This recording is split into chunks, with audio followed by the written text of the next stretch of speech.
Welcome to Blog and Mablog from DougWills.com.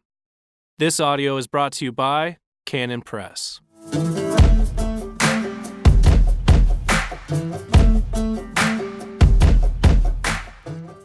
So many bowls of tapioca at room temperature. Wednesday, November 13th, 2019, by Douglas Wilson.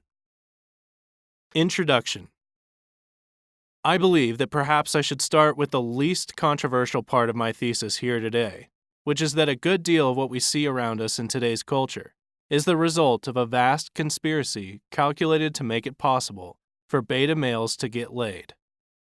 Thus far, we agree? Perhaps I will return to this point later. Character or personality? Let us begin with the observation that in the short term, character costs and personality pays. But nevertheless, both have a way of winding up in leadership positions somehow. Character is the slow and old-school way of approaching it, the approach which pays its dues, while personality simpers its way to the top, shucking and driving as it goes, glad-handing, sandpapering the hard edges, and of course, networking. In short, character climbs while personality floats. While every society gets the leadership it deserves, a thought which should be chilling to every loyal American who contemplates the current impeachment proceedings, the means for getting the leadership it deserves varies from one culture to another.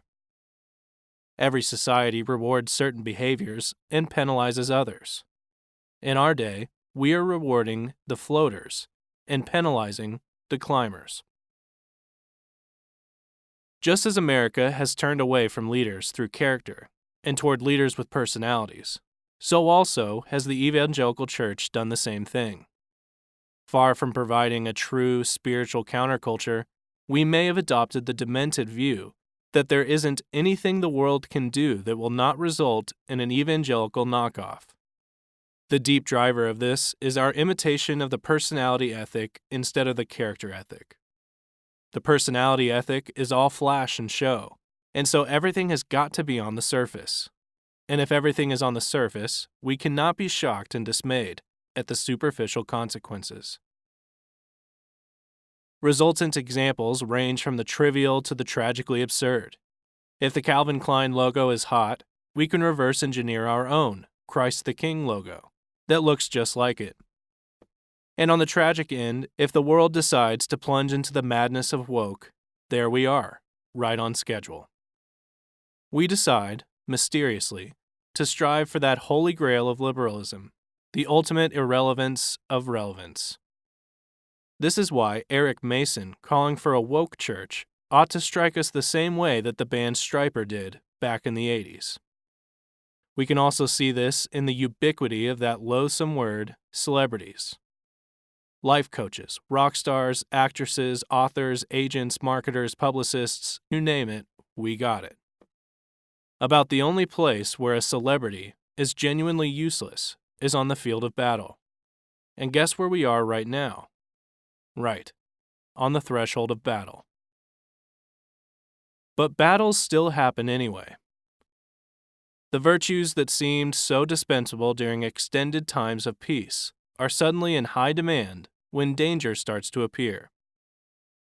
All of a sudden, the celebrity culture which had us so entranced here in the evangelical ghetto of Vanity Fair seems kind of lame.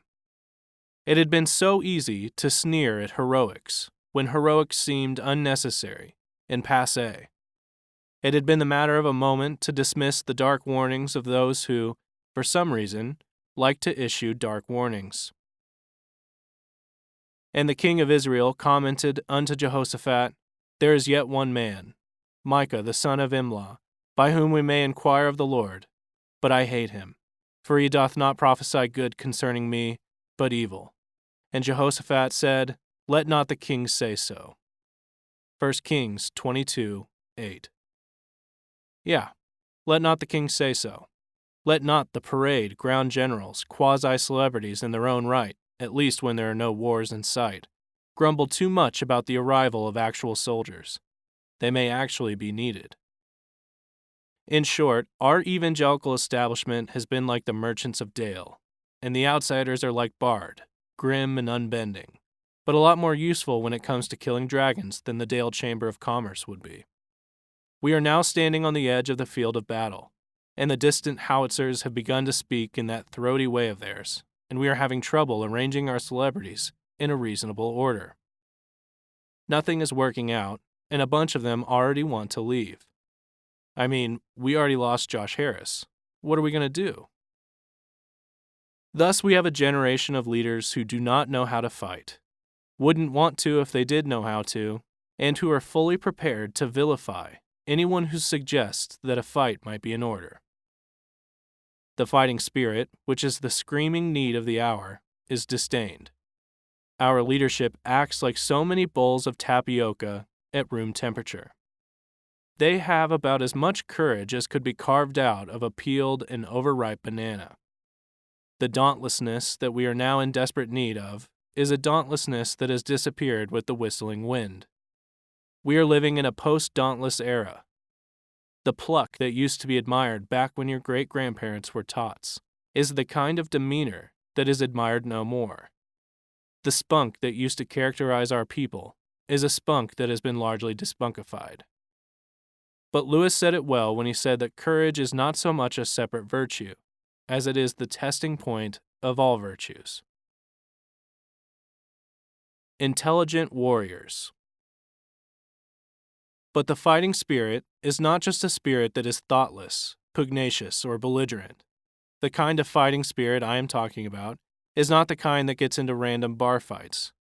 I am talking about a fighting spirit, actually. Think of Othniel. And the Spirit of the Lord came upon him, and he judged Israel, and went out to war. And the Lord delivered Chushan-Rishathaim, king of Mesopotamia, into his hand, and his hand prevailed against Chushan-Rishathaim. Judges 3:10. This kind of fighting spirit is intelligent.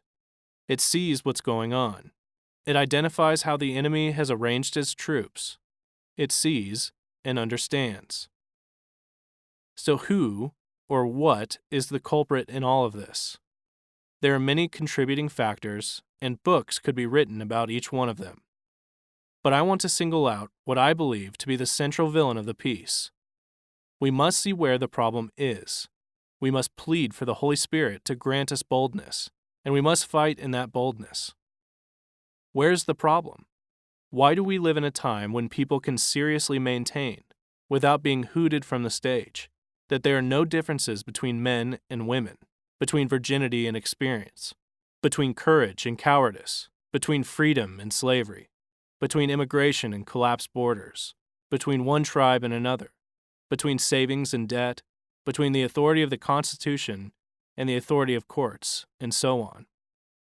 Why does Western culture now look like a watercolor that somebody left out in the rain? A reformation and revival would teach us how to paint with oils again. We no longer believe that things have fixed essences. We no longer think that creatures have natures contained within boundaries and edges.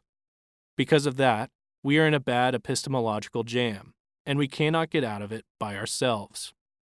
We, all together, need to call upon Jesus, who will bring us back to his Father, and at the same time back to our senses.